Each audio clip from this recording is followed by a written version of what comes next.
Assalamualaikum warahmatullahi wabarakatuh. Nama saya Lin Rifaatun Hidayah, NIM 050, kelas MZW 2B. Di sini saya akan menjelaskan tentang teori produksi dalam ekonomi Islam. Teori produksi dalam ekonomi Islam merupakan produksi suatu kegiatan yang dikerjakan untuk menambah nilai guna suatu benda atau menciptakan benda baru sehingga lebih bermanfaat dalam memenuhi kebutuhan.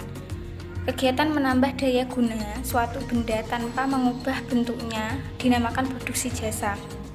Sedangkan kegiatan menambah daya guna suatu benda dengan mengubah sifat dan bentuknya dinamakan produksi barang. Teori produksi adalah teori yang menjelaskan hubungan antara tingkat produksi dengan jumlah faktor-faktor produksi dan hasil penjualan outputnya. Sedangkan faktor-faktor produksi adalah sebagai berikut, yaitu tanah atau sumber daya alam, tenaga kerja manusia atau sumber daya manusia, modal, keahlian keusahawan. Di dalam menganalisis teori produksi, kita mengenal dua hal, yaitu produksi jangka pendek, dua, produksi jangka panjang.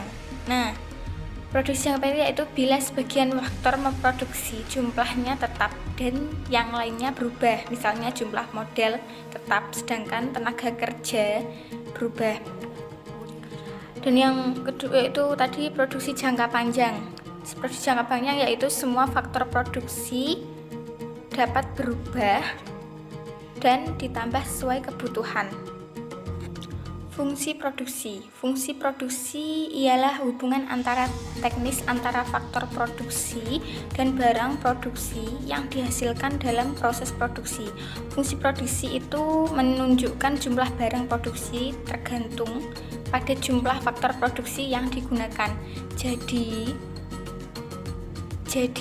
barang produksi merupakan variabel tidak bebas dan faktor produksi merupakan variabel bebas. Sebagai misal dari suatu fungsi produksi ialah jumlah padi yang dihasilkan merupakan fungsi luas tanah dan tenaga kerja. Pada umumnya dianggap bahwa tanah merupakan faktor produksi tetap dan tenaga kerja merupakan faktor produksi yang diubah-ubah atau variabel. Hukum pertambahan hasil yang semakin berkurang. Dalam hubungan produksi jangka pendek, di mana satu faktor produksi bersifat variabel dan faktor-faktor produksi lainnya tetap, akan dijumpai suatu kenaikan produksi total apabila kita menambah faktor produksi variabel itu secara terus-menerus. Produksi total itu akan bertambah terus tetapi dengan tambahan produksi semakin kecil dan sampai jumlah tertentu, produksi akan mencapai maksimum dan kemudian menurun. Hal ini terjadi karena adanya hukum tambahan hasil yang semakin berkurang.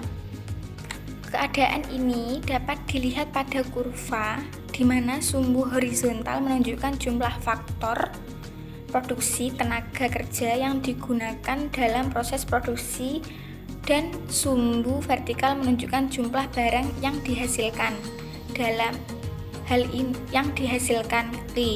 Dalam hal ini faktor produksi tanah dianggap sebagai faktor produksi tetap. Hubungan antara produksi rata-rata, produksi marginal, dan produksi total. Hubungan antara produksi total, produksi rata-rata, dan produksi marginal sangat penting untuk dipahami karena posisinya sangat menentukan produsen dalam melakukan kegiatan usahanya. Pertama-tama yang perlu dipahami ialah hubungan antara produksi marginal dan produksi total, yaitu pada saat produksi total mengalami perubahan peningkatan produksi dari yang menaik menjadi yang menurun, maka pada saat itu kurva produksi marginal mencapai titik maksimumnya pada titik tersebut pada sumbu horizontal. Produksi jangka panjang. Produksi jangka panjang adalah suatu proses produksi di mana semua faktor produksi dapat diubah-ubah jumlahnya atau semua faktor produksi bersifat variabel. Untuk menjelaskan fungsi produksi jangka panjang perlu digunakan kurve isoproduk. Kurve iso artinya sama dan produk artinya produksi serta Kuan berarti kuantitas. Isoproduk atau isokuan. Isoproduk atau isokuan adalah kurva yang merupakan tempat kedudukan titik-titik yang menunjukkan kombinasi dua faktor produksi guna menghasilkan tingkat produksi yang sama. Kurva isoproduk ini digambarkan pada gambar 5.3 dengan sumbu horizontal menunjukkan faktor produksi tenaga kerja dan sumbu vertikal menunjukkan faktor produksi tanah. Isobiaya adalah kurva yang menunjukkan kedudukan dari titik-titik yang menunjukkan kombinasi barang-barang atau faktor produksi yang dibeli oleh produsen dengan jumlah anggaran tertentu. Dan yang ketiga, jumlah produksi optimum. Perusahaan dikatakan menghasilkan produk secara optimum apabila perusahaan tersebut dengan jumlah anggaran tertentu dapat menghasilkan jumlah produksi yang tertinggi, dan pada saat itu perusahaan menghasilkan dengan kombinasi faktor produksi yang paling rendah biayanya, fixed cost combination. Saya rasa cukup penjelasan dari saya. Saya mohon maaf bila ada salah kata. Assalamualaikum warahmatullahi wabarakatuh.